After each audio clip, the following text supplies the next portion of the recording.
We just got back from seeing Marty Supreme with Diablo Cody on the Zoom call here. How's it going, Diablo? It's going good. Thank you so much for having me. Yeah, thank you so much for coming on. Um, so I think we should just start this off. What do you guys think of Marty Supreme? There's been a lot of hype for sure. It's been a long run leading up to the movie. Do you guys think it do you guys think it held up to the hype? James, why don't you go first? I mean, I also have like a lot of thoughts. I mean, I would like to start off by like regardless because I mean I've seen like a lot of people with very like mixed reviews, mostly positive, but like I feel like a lot of people like to kind of dislike this movie. But I would say like I had a fun time watching it and like I enjoyed watching it. It was like entertaining, like and I felt like some suspense at parts. Like I think it was a fun experience to like go to the theaters and watch it. And I thought it was a good movie. So yeah, I mean overall pretty positive on it. I liked it. I mean, obviously it wasn't all positive for me, but overall I thought it was a really good film. I liked it. Um, What about you? so it's interesting that you mentioned that a lot of people are eager to hate on it, and I think Mhm. that's true anytime a movie gets a lot of hype around it. Yeah. I have just found that there's always going to be contrarians that want to tear down a movie that's become like a big part of the cultural conversation. Yeah. Um, I speak from experience, but I think I went in not really knowing anything about it. I had seen the trailer and that's it. And I absolutely loved it. I thought it was a great movie. I was definitely expecting like a more I thought it was going to be like more of a lighthearted like Mhm. feel good sports movie. Yeah, yeah. I guess I should have known that coming from Josh Safdie that it was gonna be a little bit darker than that, but I loved it, but I was definitely I was not prepared for the level of pathos, violence. It was edgy. Mhm. Yeah. For What about you, sure. Max?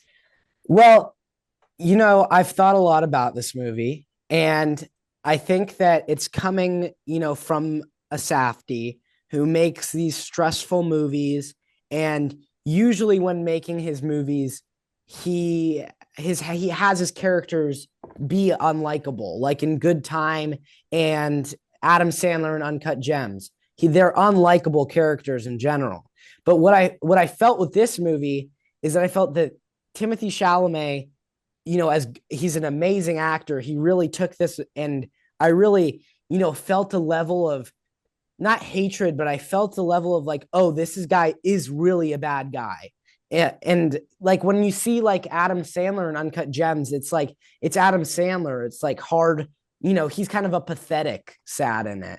Or he's like a kind of a pathetic bad guy in it. And he's Adam Sandler, so he's kind of hard to hate. But Timothy Chalamet, he's really in this movie made it so easy to not like him. And I think they did an amazing job with that. Hmm. What do you guys Yeah. think? I mean, I totally agree with what you're saying. Like, honestly, like I really like hated Marty Mauser. I think I Yeah. hated this character so much that Timothy Chalamet was playing. Like, I almost like realized I had to like check myself. Like, I was like disliking Timothy Chalamet after the movie, like him in real life, even though he has nothing really to do with like that character. Like, that's how much like I really like they made me really hate him. And also, I think the movie's like doing a it's like kind of testing like is it an interesting experience like to watch a movie full of really unlikable characters? Because I mean, I think the only really person who would be kind of likable would be like Tyler the Creator's character for the most part. He's like the only kind of Yeah. Yeah. likable Him, character. him, and Dion, which is the really big guy.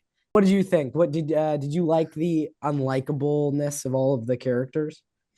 I mean, I did. I liked how human the characters were. Even Rachel, who's a character that I think we all sympathize with, the reveal that she had faked her black eye, I thought that was great because it was like, oh, she's not obviously, I still have sympathy for her because she's trapped in a horrible marriage and living in a time that I, as a woman, would not want to live in, but she is also deceiving him.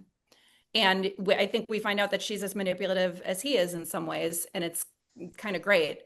Um, Timothy, like I agree with you, James. Adam Sandler, for as pathetic as he was in Uncut Gems, he remained likable. And I left that movie also kind of hating Timothy Chalamet, which Yeah. did his job. Um, Uh-huh. and I also think, like, no shade, but I think Timothy is playing into it a little bit on the Yeah. circuit. Yes, Almost yes, playing a Marty like character, talking about how great he is in the movie, which is yes. so.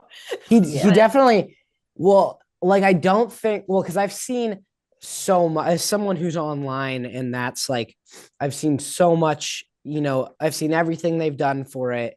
And he's acting like his character, but I don't think that he made that clear enough. So people are starting to hate Timothy Chalamet as like a person in general, because I don't think they understand that he's like playing into the Marty Mauser unlikableness of of the character, which is like, it's doing a great job. Whoever is this whoever does the what is advertisement is like a prophet, because they're like, I mean, they're doing such a great job of getting all of these Gen Z people to go and see the movie, which is like, this is, I don't think, or Gen A too, because we're Gen A. I don't think Gen A people are I don't think yeah. Gen I Are don't we?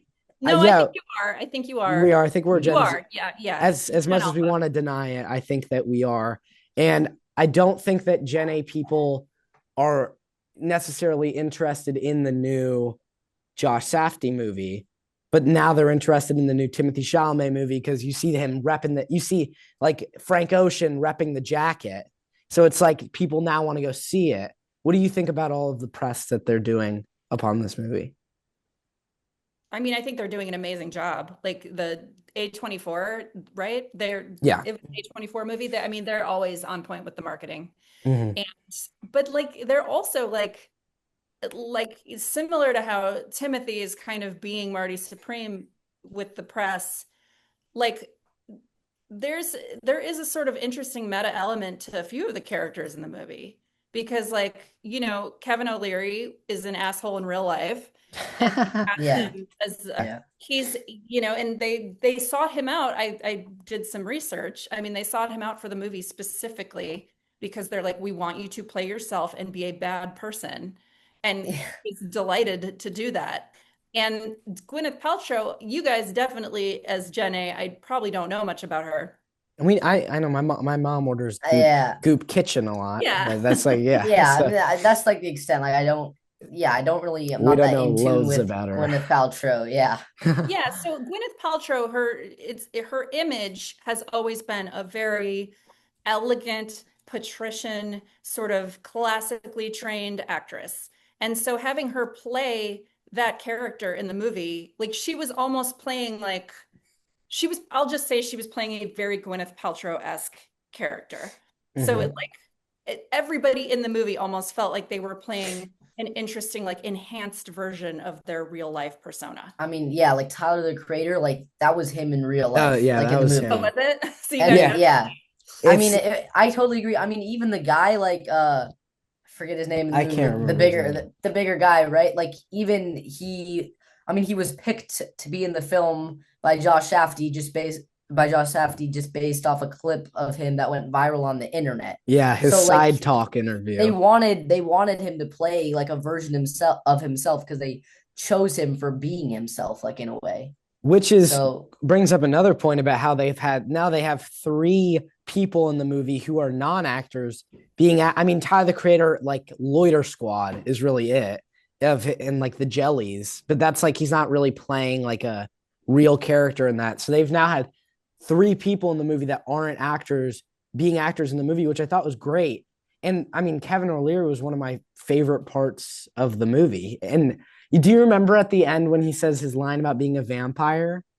That's yeah, that was one of my favorite parts of the movie, and that was also improvised by him, which was crazy. And No way. That's like the best yeah, I line. know it's amazing. yeah, And then and Josh Safdie, after I read this, I think they shot an alternate. They either came up with it or shot an alternate ending where Kevin O'Leary comes back as a vampire, and I heard then about yeah, this. yeah, and then haunts something. I don't know, but I read that in an interview somewhere, which I thought was very big props to Hmm. Mr. Wonderful.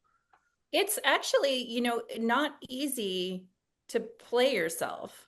Oh Like, yeah. I know Yeah. it seems like it would be the most effortless thing, but like I really I admire people who are not actors that can come in, even if they're playing a persona that they've already inhabited. I think it's pretty impressive because Yeah. I can't act for shit. Like, even if they Safdie's called me up and said we need you to come on our next movie and just be yourself, I'm telling you, it would not work out. Mhm. I mean, like, I guess maybe it helps that, like, obviously Kevin O'Leary is like, I guess, kind of acting like as his job a bit, Oh yeah, like on Shark Yeah. on Tank. Shark Tank, because obviously that's not how he is like with his family, but that's kind of who he's become like in front of the screen. I mean, I would hope not. Like, I would hope he's not like an asshole with his family, Yeah. but like No, you that's know, a like good point. who knows if that's him as a person, but also like Tyler the Creator, like off based off all these clips I've seen, like that does really seem like him. And it's obviously someone who's like very famous like that. They probably got pretty comfortable like being like out there like as themselves, I would hope. But like for a normal person, like if like you said, like if you got called up or if I got called up like by the Safdies to go act like myself, like I think the hardest thing would be like I'm not like I would want like the people watching the movie to like me, and I don't know if they're gonna like me as myself. So like people might like try to act like a better version of themselves, or it's just not their self at that point. Like try to Yeah. change who they are, like Yeah. for For the the screen. appeal. Yeah. Hmm. I And I think agree. that that's not what the actors did in this movie. I I I mean, got yeah. Sorry, no, you go for no, I sure. was just gonna say, like, I feel like I would love to observe. This was Josh Safdie, right? I'm not getting this wrong. Josh, yeah, Yeah, yeah. yeah. Benny Feel did the I would Smashing Machine. I would love to observe him directing because I just feel like he's amazing. The Hmm. performances I he got out of everybody were so good. I have a question about the Marty Supreme jacket, which is definitely a big definitely a big enticing feature of this movie for young kids. Do you think that okay, here's my question. Do you think that adults out in the world are allowed to wear the Marty Supreme jacket? Or do you think it's just reserved for Gen Z? I'm gonna reveal just how Gen X I am because I did not know that young I mean, this I is a haven't really thing. seen it is, I guess, a thing in a way, but I haven't seen anyone wearing it, probably because it's like $1,500 and no one our age that I know. Like no one I know is wearing the Marty Supreme jacket, but a bunch of celebrities are, like obviously for publicity, and they all post it like on Instagram and stuff. Like a Right. bunch of A-list celebrities, which is obviously, just like help the movie out.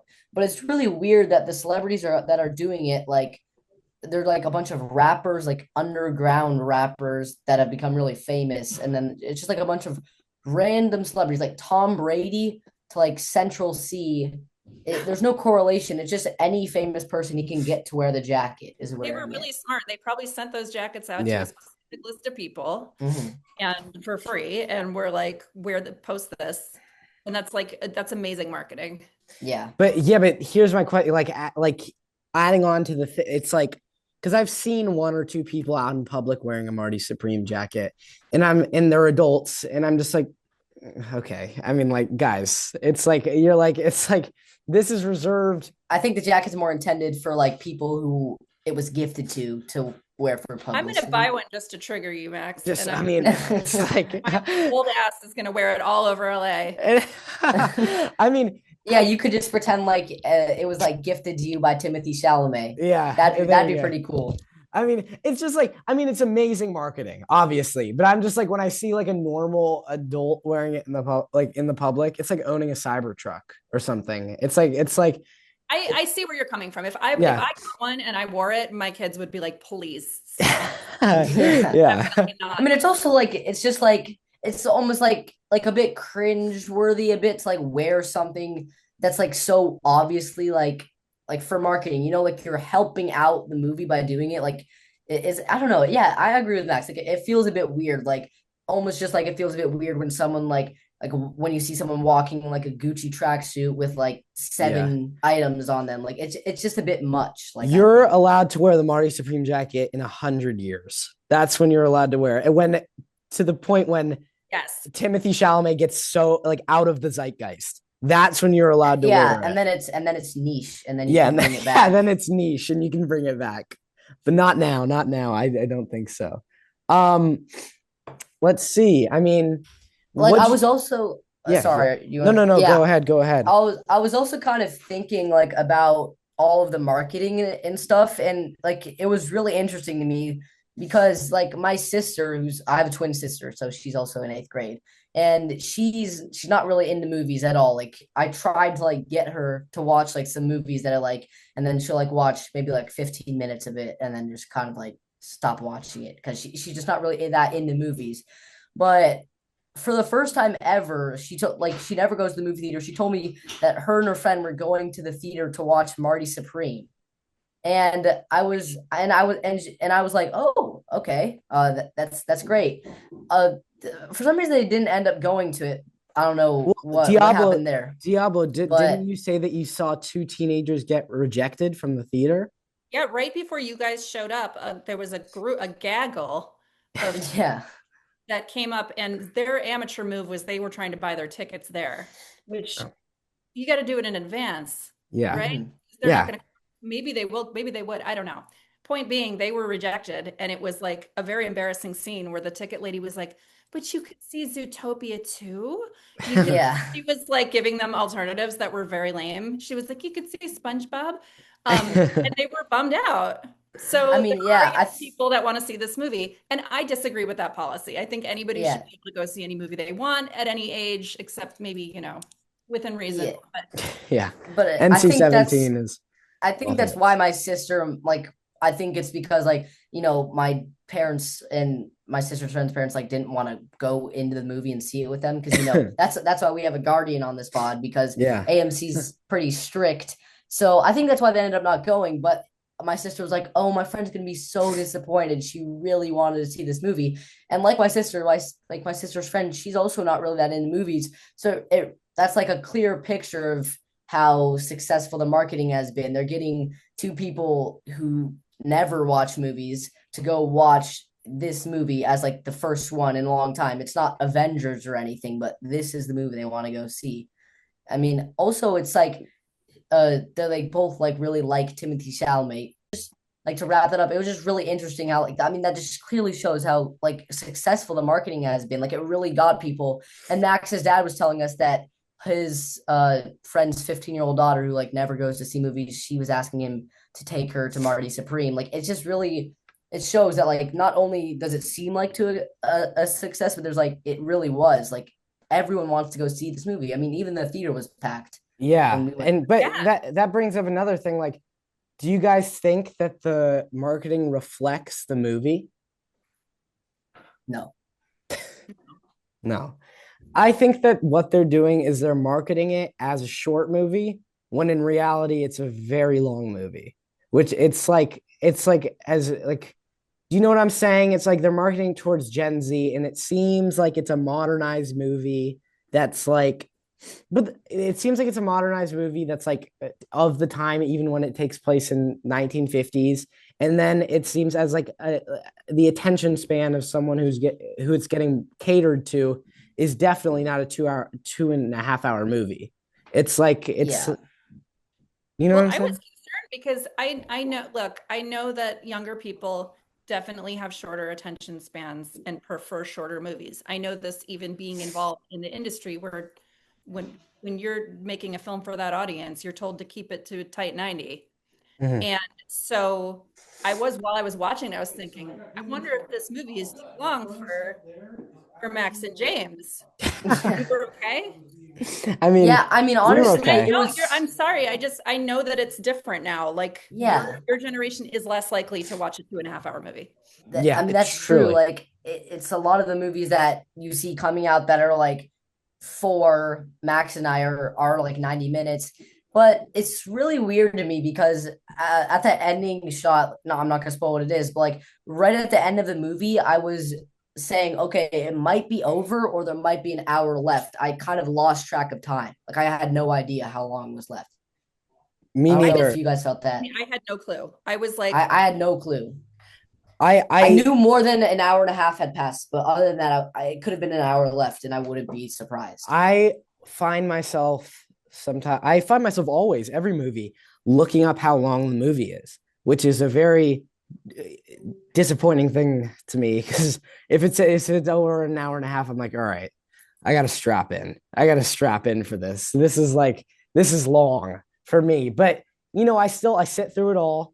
Sometimes I find myself going to the bathroom and walking around the lobby just a little bit. But like that's for like a movie like a Megalopolis, I'll do that. But it's like, Oh yeah, God, I mean I couldn't that's make it through Megalopolis. I mean you should watch the Mega Doc. I just Oh, finished I it. want to watch that. I Yeah. Yeah. heard that. I heard it was great.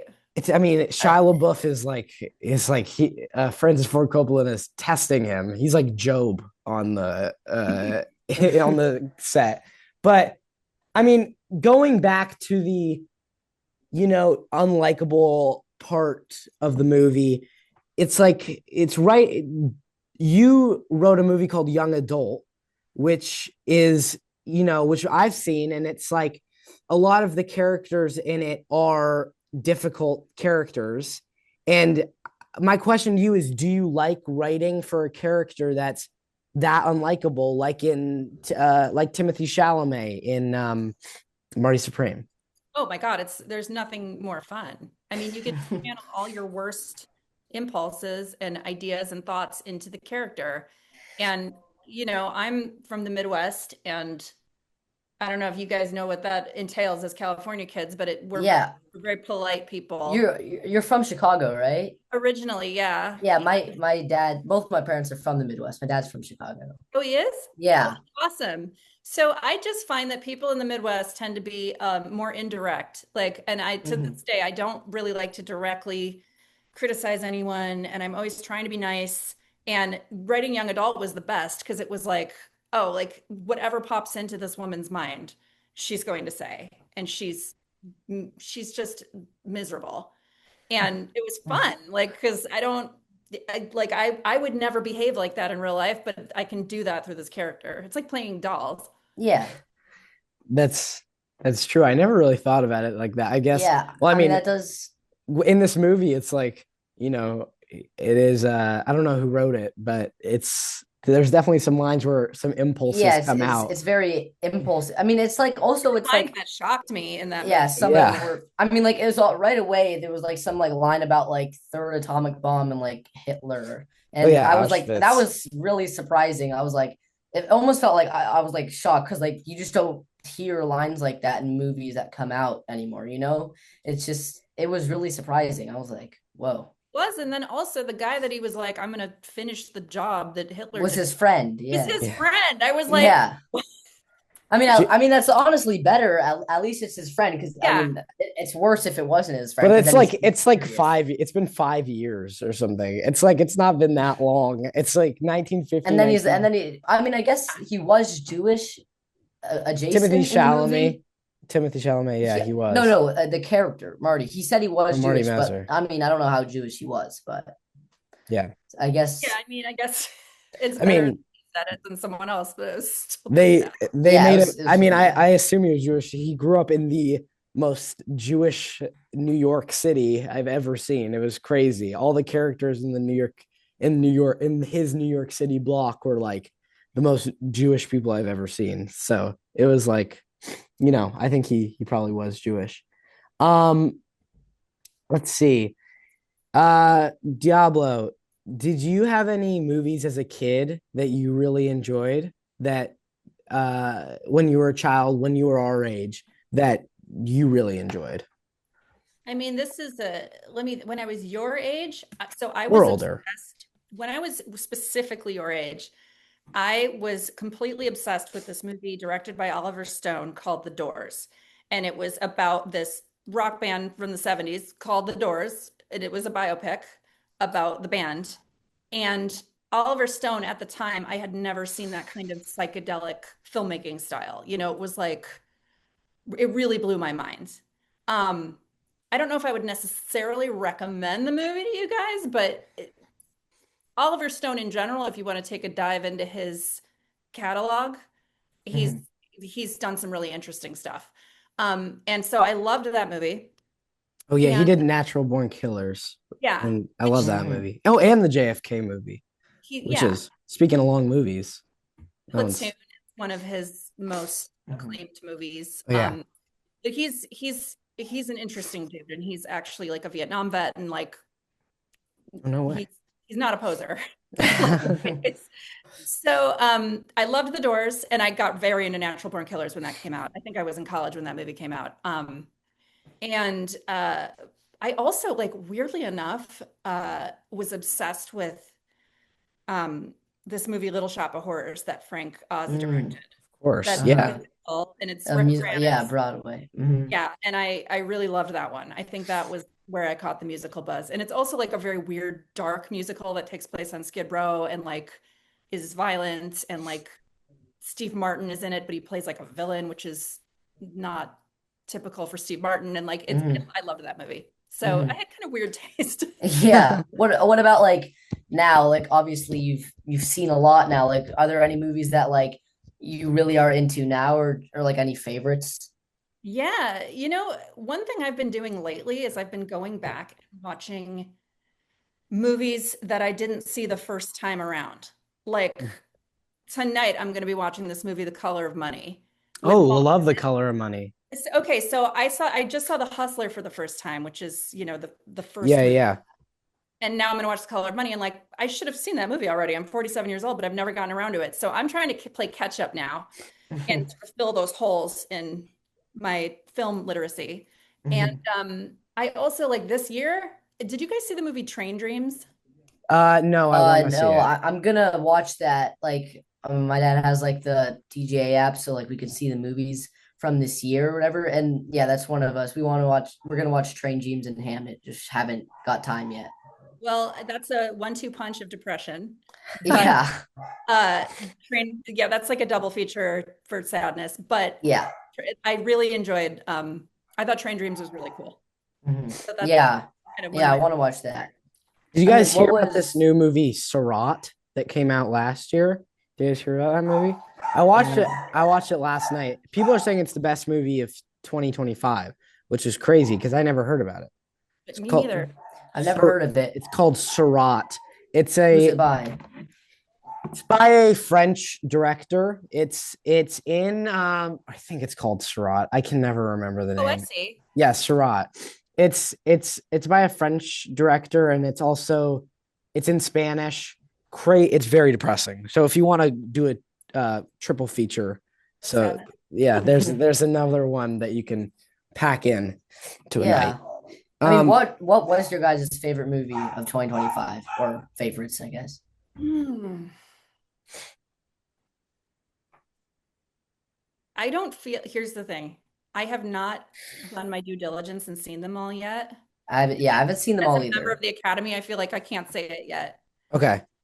But okay, what if you know what I have to say? Like, if I had to vote today, like I really thought Marty Supreme was fantastic. Yeah, I thought it It's was really, amazing. really good. Did you I guys don't. see No Other Choice? The new Park Chan-wook movie. It came out the Oh, I same day no, as Marty I want to. Supreme. I want to see it. Yeah, I hear that's really good as well. Unbelievable. That was my I favorite movie mean, of the year. I don't know like what I would I can't really say like what the best movie is of the year. Like it's probably One Battle or Marty You really Supreme, liked Oh, One Sinners. Battle was great. but Like, yeah, One Battle or Sinners. I thought Sinners was really Yeah, really don't good. sleep on Sinners. He's been But talking. it was awesome. I It think was that yeah. I think my favorite movie of the year was Bugonia. That was my favorite. Begonia. It was Nice. great. I love Hmm. Begonia too. It It's was just the movie I enjoyed the most. I don't know. I'm not gonna say it's like the best, but I liked it the most. yeah. What about you, I Max? I think this movie, No Other Choice, is my favorite movie of 2025. I did see it in 2026, so I don't know if that breaks any of the rules, but it came out the same day as Marty Supreme Christmas Day.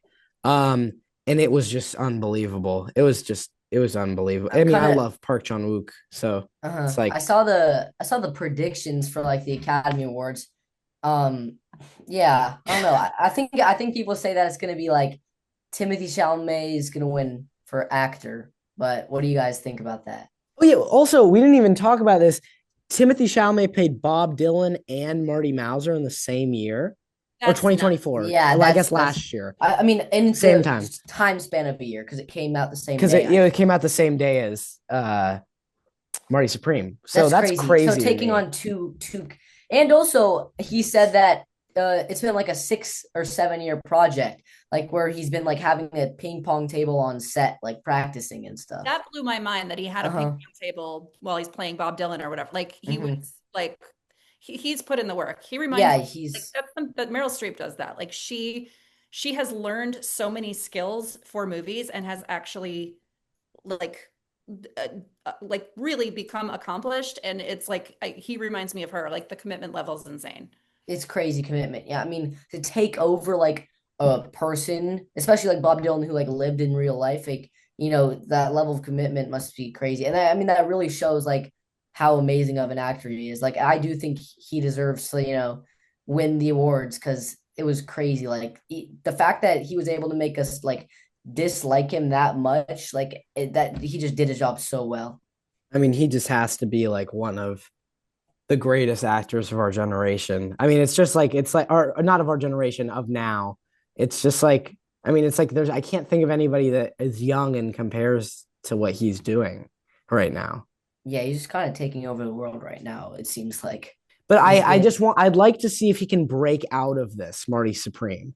That's my biggest fear for him, is that he won't be able to break free of I mean, he this. already has Dune 3 coming out like this year. I mean, he just has constant stream of movies. I What do mean, you it'd be interesting to see him play a role where he's a very low key, quiet, like yeah. Uh-huh. you know what I mean? Like it's just if you wanted to see him do something different, it would be like a character with a total lack of bravado. Yeah, Yeah. and he also is obviously he's like a leading man because in every movie he's in, he is the main character. So, I mean, like maybe one day we'll see him be like a supporting actor, but I don't really know. I mean, I'd love to see him just play the main character's boyfriend. Yeah, Yeah, Yeah. I'd love exactly. That'd that. be I that'd be mean, great. Kind of yeah, it would kind of eclipse the main actor though, which is maybe. Um yeah. okay, let's see. So you're a writer. You're a first writer that's been on the Guardian podcast.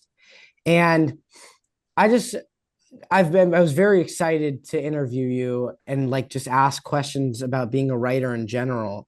Like uh how do you feel about working with directors and like kind of giving your project to them and trusting them? I love it. It's actually like for me, like one of the greatest pleasures of my job is I personally have no desire to direct. It's not something that I enjoy. It's not something that is, I think, a a talent that I have. It's a lot of management of people. It's a lot of meetings. It's a lot of departments. It's not something I like to do. I like to write. So for me, like collaborating with directors has been super fun. And I also have gotten so lucky. It's unbelievable. Like when I look back and see some of the directors I've worked with, I mean, I got to make a movie with Jonathan Demme. Like that was insane.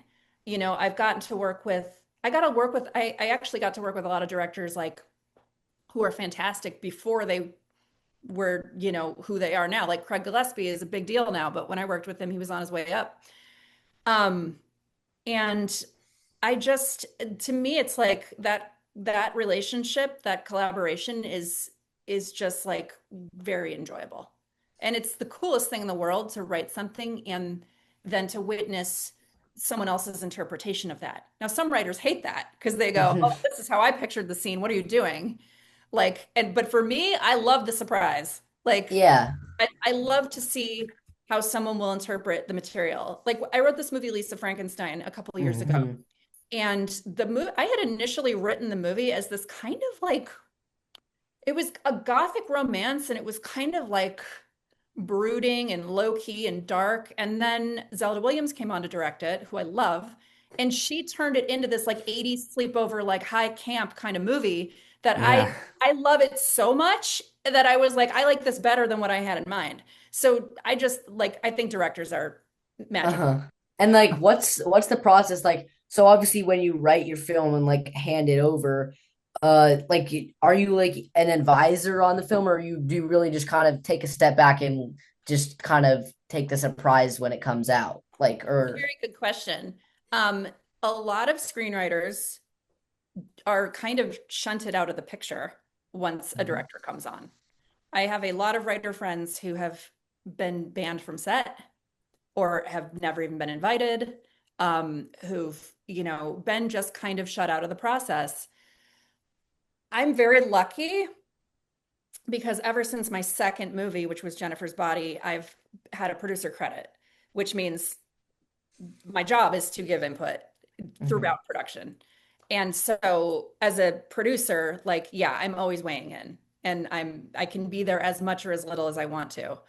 Um, and that is a real privilege as a screenwriter to be able to produce as well, because if I didn't if I didn't get to produce, like I have to admit, like as type B as I am and as okay as I am with other people taking the material away and reinterpreting it, like I would go crazy if I couldn't have any involvement in production. I mean, Like, yeah, like it's kind of like it's your story. Like I feel like the writer, like, deserves to have as much input as they want.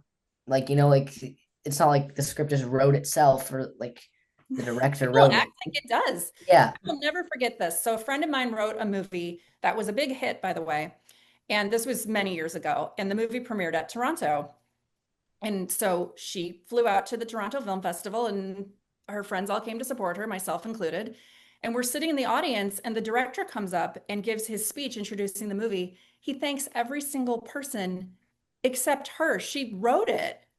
Oh my And he God. completely That's forgot about her. And Dude, that's that'd make me go psycho. I I that mean, happens to that's writers so all that so that is bad. not uncommon. That is not uncommon. I mean, I yeah, like that sounds horrible. Like, I mean, I even see it, like I know, like that my dad, like he's friends with some writers, and it's like they kind of talk about, like, they just don't feel like they get like the respect that they want from like the people that they like work on, their projects with. And honestly, it kind of sucks because, like, the writers create it. Like like, yeah, it doesn't exist. the bones are the most important part of the human body. It's like the script is the bones of the movie. It's like, I mean, no, their writers are really not like it's definitely. I mean, there was one year I created a show a long time ago called United States of Terror that was on Showtime. You guys probably don't know what Showtime is. Like it I was heard of it. it was a yeah. cable channel, okay? And the lead actress got nominated for an Emmy for the role that I wrote for her Mhm. and won that night. And people were texting me going like, I hope you're having the best night at the Emmys. And I was like, I wasn't invited. Oh, whoa, that's Yeah, crazy. I was at home. Well, and by the way, great, awesome for her. Like, I'm so glad Toni Collette won. Mhm. It wasn't her fault. She doesn't control who gets invited to Emmys. But like, I didn't get invited. And the role that I wrote won an Emmy that night. That's crazy. I mean, Yeah. okay, That's yeah. that's insane. Yeah. S- uh, so you talked about your second movie, Jennifer's Body, um, and originally like it wasn't it didn't have the kind of praise that it has now. Now it's like one of the most acclaimed movie between all kind of nothing So like funny. No, it's just like it still feels fake to hear that because the movie bombed so hard and was so panned at the time that when people are like, everyone loves it now, I'm like, that's crazy. I Yeah, mean it's so popular now. Like, I mean, everyone kind of knows it. it's kind It's of just like it's just like that will never stop being funny to me. It would be like if the worst thing that ever happened to you, the most embarrassing thing that ever happened in your life, like years later, everyone was like, "Isn't that so awesome? Like you're so awesome for that." And it's like, "What?" Like it's very confusing. I mean, it's like it's kind of hit all the bases now. I mean, it's like not just, you know, uh, I don't know I don't know if I should. Teenage boys love it. I mean, for a reason, and then you have like the goths at our school love it too, and it's like a staple for them, and it's kind of hit all the bases, and it's kind of beloved by all now. Which is, I was just wondering, like, well, you kind of explained it a little bit, like how was that process of like watching it go from something that wasn't received particularly well to now something like this massive. It's extremely strange, and I am very grateful for it.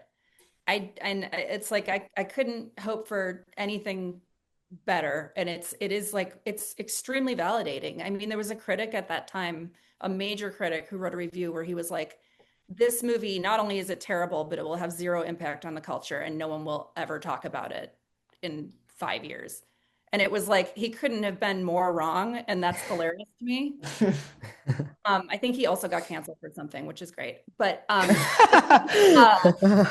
sorry, no, I don't. That's not great. But I like it's a crazy feeling to have something be embraced like that. And like I'm working on. I don't know if I'm like.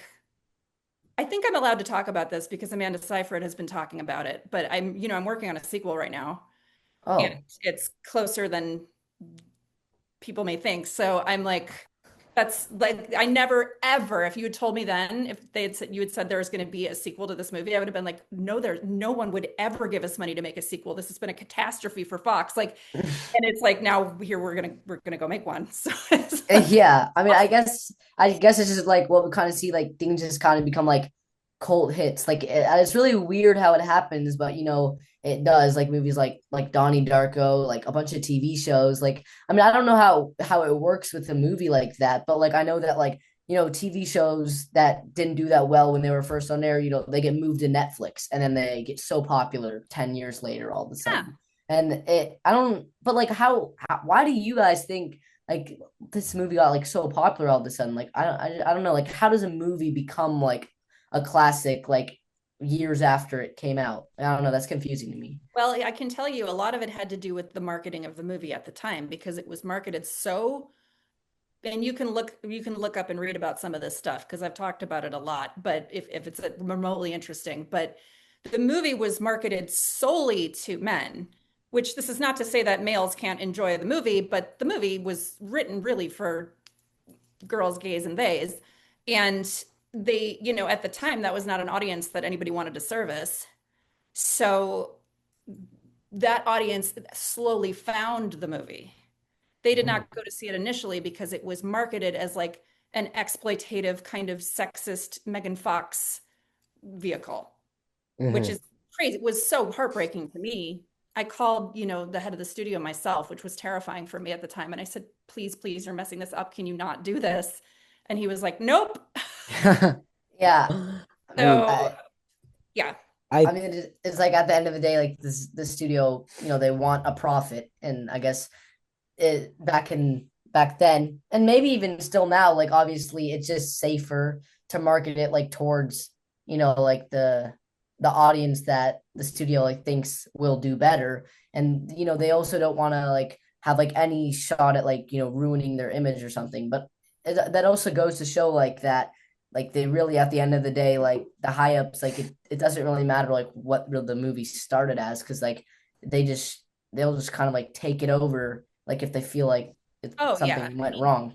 people get screwed all the time, or like with release dates is like a huge thing. Like, you know, uh, I wrote this movie Tully that's like a very dark portrait of motherhood. It's not like a happy movie. And the studio decided to release it on Mother's Day and market it as like a heartwarming movie for moms and daughters to go see together. Like, I mean, and that's that didn't go crazy. well. No, it was crazy. And like I had written it as like more of like a winter release because Charlize Theron did such an incredible job in the role that I was like, she deserves awards attention. This should be an awards season movie. Not because of my work, because of hers. And, they were like Mother's Day. I was like, okay. So Yeah. I mean, definitely. Now that I'm thinking about it, I never even thought about the release date of like how that could impact a movie like that. I never oh, even. totally. I mean, I guess also like, do you think that like, obviously, I know it does happen, but like, it happens in like music probably when like artists release their albums strategically for awards, but also so that it doesn't get trampled by like a bigger artist album. Now Do it's you out. think that's gonna happen? Like where, like does that happen a lot in movies where like movies or the studio like shifts the movie's release date, like if it's releasing the same day as Avengers 5,000 or whatever? All the time. Hmm. That happens. They move things around because they're scared all the time. or like, famously movies they don't think are going to do well, they'll drop in like February or Yeah, March. yeah. Well, Um, yeah. Sorry. Yeah, Well, yeah. that kind of shifts the perspective of everything because now that's why I realize I feel like there's always like a dry season a bit. yeah, There's a summer dry is like a season. big season, and then there's award season, basically. Yeah. So, And all the It's blockbusters come out in the summer, which makes sense, obviously. yeah. Well, we're at a point where most movies are pretty bad, but it's like most I mean, it's like now, I mean, this year was like a I mean, change of pace. and the good movies aren't like marketed or put in Yeah. theaters. I mean, some of Well, them are, but like a bunch of movies that people say are great, like obviously like Hamnet, Train Dreams, Sentimental Valley, like all these movies, like you're not really hearing about as much as like even like the oh my Anaconda, God, sorry. Oh you well, know? Anaconda, I know was a big hit for teenage boys or not teenage boys. That'd be weird. It's but teenagers in general. I I mean, know I it know was it. a I know big it did. hit It did. for Yeah, it did really well. yeah, not the tomato score though, but I mean, also, Superman also kind of got a revive this year, I guess. Because I mean, I think that that was big. that was big, and I also thought it was like a good movie. So yeah, well, I know that like the Park Chan-wook movie got trampled by Marty Supreme too, because it's not like no other choice Christmas Day. Everyone's like, oh, it's Marty Supreme Christmas Day. I It's mean, yeah, like it probably did better. Is he from Korea?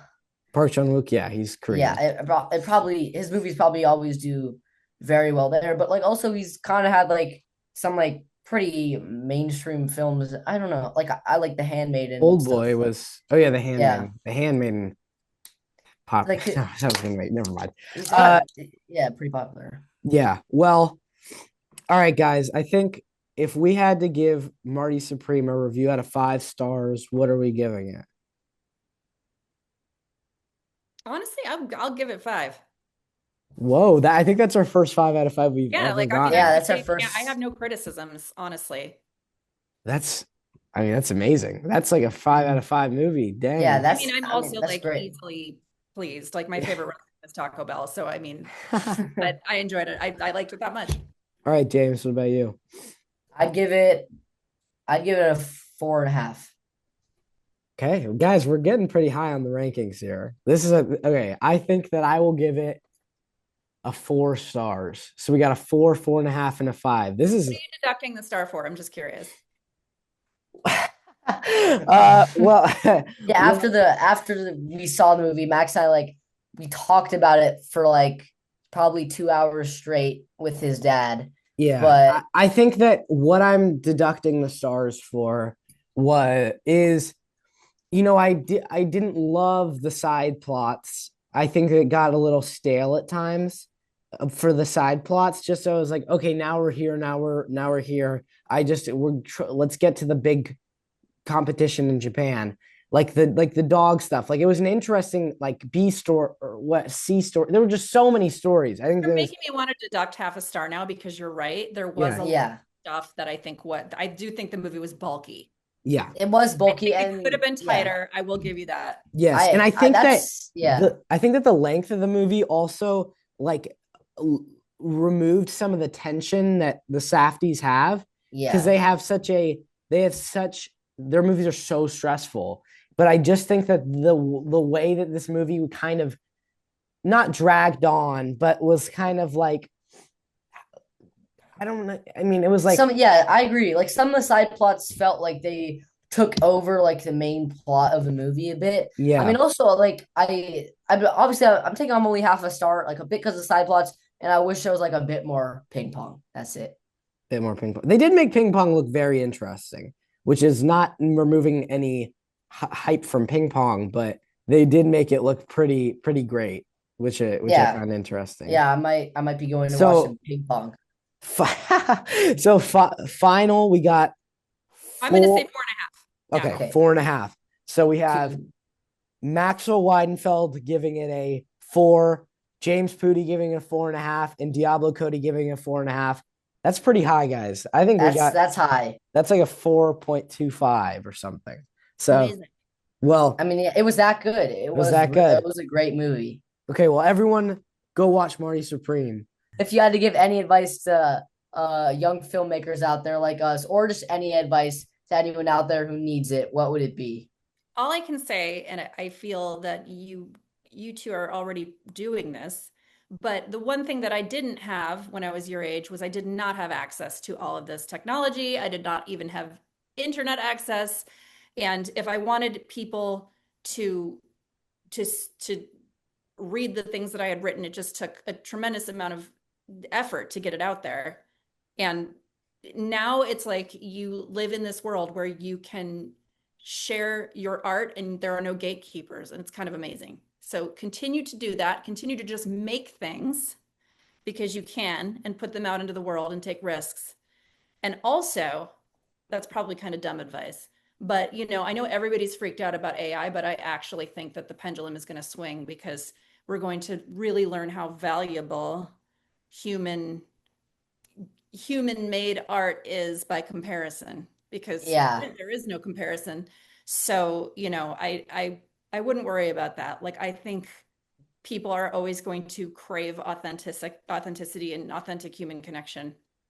I 1000% agree with you. That's some great I've advice. been say I mean, yeah, that's some amazing advice. I mean, even in history class today, I was presenting an article about AI, and like that's kind of like what like the main takeaway was. Like, I totally true. Like, like going so fast. Like, it's like we're going so hard. Like, we're into AI. Like, we're trying to like progress as fast as we can. But I think we're just gonna realize that like it's it's worse than it is good in a way. Like, it can be helpful, but at the end of the day, like it's just better to be like the human experience is better without instant gratification, like information wise. Like, I think it's just also like AI can't replicate like the beauty of like art. Like Yeah. AI can't do that.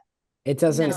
it's also like I've been thinking this for a long time with all of the people. Like, I saw an interview someone. I'm a child. I can say it. Okay, never mind. Sorry, I was about to like be like maybe I can't say it because it would be mean, but it's fine. But I saw someone in an interview saying that their biggest fear was that AI was going to take over all of creativity, and I was like, I just don't think that's true. I think that people are always. I mean, even the term AI slop is what people use when they see something that's made by AI. And then like, I mean, I'd go even farther to say I think there's even going to be a generation that gets off social media. Like, I think that I hope so. I hope I so mean, yeah, too. I and just think obviously, I think we're gonna sorry, yeah. I think we're gonna relapse, and we're gonna kind of be in a new generation that's going to want to get offline in general, which I And think like, is yeah, and obviously, like, there are like many writers out there, and not just writers, but like I'm just using this as an example because obviously it's relevant to our conversation. To where like there's a lot of writers out there who are obviously have fear that like AI was like might like take their jobs and stuff. And I think that's like obviously it's like human instinct. Like, you're gonna have fear if this new thing comes out that's like a threat. But I really think that you know AI could not in any world replace like writers or anyone who like comes up with like their own stories. Like, it's just unless all us humans just become brainwashed and just like our brains disappear and we're just fine watching this like slop on television, like there's no way that like we would be content with like AI really taking over like human like work, like human creativeness. Like, it just doesn't feel real to me. Like, it can't recreate that. There's just no way. I don't think so either. And I do think AI is like amazing in many regards, and like it will be helpful to civilization in some ways, hopefully. But the making movies, no. yeah. Yeah, maybe. I mean, it'll be helpful in like if you need an answer to a history or a math problem. Yeah, that's great. But there's certain things like AI shouldn't make art or movies or Like music. creativity is like, or art in general is like And there's already so AI based on the human. actors. There's Well, like AI actors and That AI that really, I do music. not want to see like a movie with like fake George Clooney in it. Like that's that's like so There's stupid. like Like, there's already there's no industry way that plants. someone wants to see that. I just can't no. imagine that. Like, it can replace background characters, sure, but like it's gonna be like that's just not, people aren't going to see a main character be Also, AI. I don't even know, like obviously be as like saving money, like it could help in certain ways, but like I also feel like if AI were to like if you even start creeping in with anything like, oh, we're gonna replace background characters, like first off, you know, that's money that could go like help humans live their life. But also it's if you put the idea out there, oh, we're only replacing the background characters, like you just don't know like what it could lead to because like we've seen that like it doesn't start with like the end, like you build up to it. So like Slippery we slope, I know. And I hate to say it, I do think extras are going to wind up being AI. I really do. Mhm. Like I hate to say it. I just know. Like Yeah. I've dealt with these studios too long to know that they would absolutely farm that out if they could. I mean, it'd just be such, I mean, they'd save a lot of money and you know, at the end of the day, they're going for the profit, not the Like you I said what. don't about like the it. like I'm the just predicting marketing. it. Yeah. Mhm. Well, all right. Thank you so much, Yeah, Diablo, for thank you being our so guardian. much. Thank you. It really means the world to us. And this is a great episode, and you were a great guardian. So, You Thank guys you were so much. great minors. Thank you so much for inviting me. This is awesome. yeah. Thank Well, you. thank you so much. And thank you all for listening. Thank you so much. Bye. Bye. Bye.